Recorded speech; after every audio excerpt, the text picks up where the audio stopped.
सतगुरु की प्यारी संगत राधा स्वामी जी। संगत जी, यह साखी एक मासूम बच्चा जिसकी आंखों में जिज्ञासा है, बाबा जी से पूछता है, मौत के बाद क्या होता है? संगत जी, यमराज की अदालत कैसे होती है? बाबा जी मुस्कुराते हैं और फिर धीरे धीरे एक ऐसे रहस्य का पर्दा उठाते हैं जो जीवन, कर्म, आत्मा और परम सत्य को उजागर करता है। वह रहस्य कैसा है, आइए साखी के माध्यम से समझते हैं।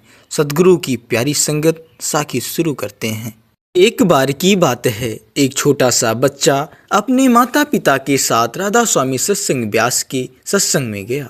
वहाँ का वातावरण अत्यंत शांत और पवित्र था। संगत जी, बच्चा बाबा जी के सत्संग को बड़े ध्यान से सुन रहा था।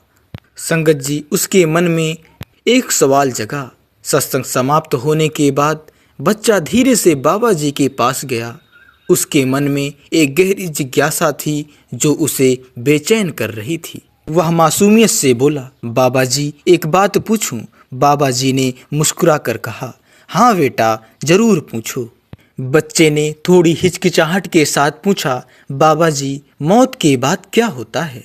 यमराज की अदालत कैसी होती है और धर्मराज पापियों को कैसे सजा देते हैं? बाबा जी ने बच्चे की आंखों में झांका। वह डरा नहीं था, केवल जानने की इच्छा थी।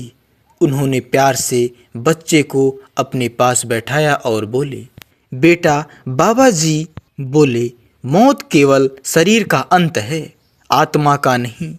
जब इंसान मरता है तो उसकी आत्मा शरीर को छोड़ देती है, जैसे कोई आदमी पुराने कपड़े उतार कर नए पहनता है, वैसे ही आत्मा शरीर बदलती है। उन्होंने आगे समझाया, आत्मा अमर है, वह ना कभी जन्म लेती है ना मरती है, लेकिन कर्मों के कारण उसे बार बार जन्म लेना पड़ता है। बच्चा ध्यान से सुन रहा था। बाबा जी बोले, जब आत्मा शरीर छोड़ती है तो उसे यमलोक ले जाया जाता है। वहाँ एक व्यवस्था होती है जिससे लोग यमराज की अदालत कहते हैं। इस अदालत में कोई पक्षपात नहीं होता, वहाँ केवल कर्मों का हिसाब होता है। उन्होंने समझाया, हर इंसान के कर्मों का एक एक लेखा रखा जाता है। इसे चित्रगुप्त संभालते हैं। उन्होंने जीवन भर जो भी किया, अच्छा या बुरा, सब दर्ज होता है। धर्मराज का न्याय, बाबा जी बोले, बहुत ही न्यायप्रिय होता है। वे किसी के साथ अन्याय नहीं करते। अगर किसी ने अच्छे कर्म किए हैं, दया, सेवा, सच्चाई, तो उसे अच्छे लोकों में भेजा जाता है। लेकिन जिसने पाप किए, झूठ, चोरी, हिस्सा, दूसरों को दुख देना, उसे सजा मिलती है। संगत जी, बच्चा थोड़ा डर गया और बोला, कैसी सजा बाबा जी? बाबा जी बोले, पापियों की सजा। बाबा जी ने गंभीर होकर कहा, सजा आत्मा को उसके कर्मों के अनुसार मिलती है। कुछ आत्माओं को अंधकार में रखा जाता है, जहाँ वे अपने कर्मों का फल भुगतती है। कुछ को ऐसे जन्मों मिलते हैं जहाँ उन्हें कष्ट सहना पड़ता है, गरीबी, बीमारी, दुख। और कुछ को नरक जैसे अवस्थाओं में भी जाना पड़ता है, जहाँ आत्मा को अपने किए का अनुभव होता है। कर्मों का सिद्धांत बाबा जी ने समझाया, बेटा, जैसे बोओगे वैसे काटोगे, यही कर्म का नियम है। अगर तुम अच्छे कर्म करोगे तो तुम्हें अच्छा फल मिलेगा, अगर बुरे कर्म करोगे तो उसका फल भी भुगतना पड़ेगा। संगत जी, सच्चाई क्या है? संगत जी, बच्चा अब और गहराई में चला गया था। उसने पूछा, बाबा जी, क्या इससे बचने का कोई रास्ता है? बाबा जी मुस्कुराए, हाँ बेटा, है। सतगुरु का मार्ग। अगर इंसान सच्चे सतगुरु की शरण में आ जाए, नाम का सुमिरन करे और सच्चाई से जीवन जिए, तो वह इस चक्र से मुक्त हो सकता है। सतगुरु आत्मा को ऊपर उठाते हैं, उसे उसके असली घर तक ले जाते हैं। फिर आत्मा को यमराज की अदालत में नहीं जाना पड़ता।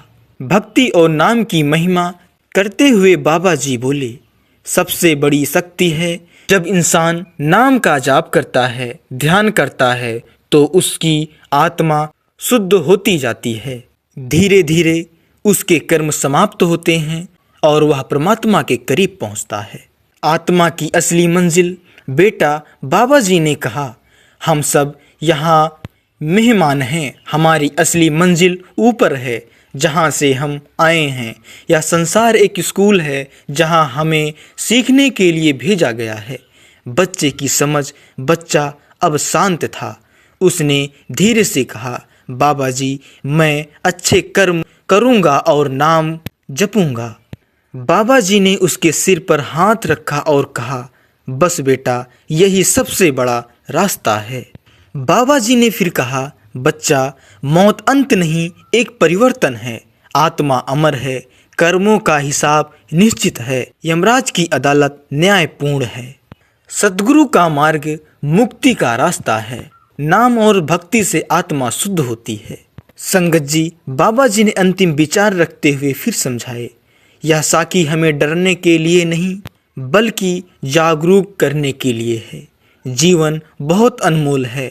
हर पल जो हम जीते हैं वह हमारे भविष्य को बनाता है। अगर हम प्रेम, दया, सच्चाई और भक्ति के मार्ग पर चलें तो न केवल यह जीवन सुंदर होगा बल्कि मृत्यु के बाद की यात्रा भी सहज और प्रकाशमय होगी। संगत जी, जो सच्चा मार्ग है, नाम और सद्गुरु की शरण, उसे ही अपनाएं।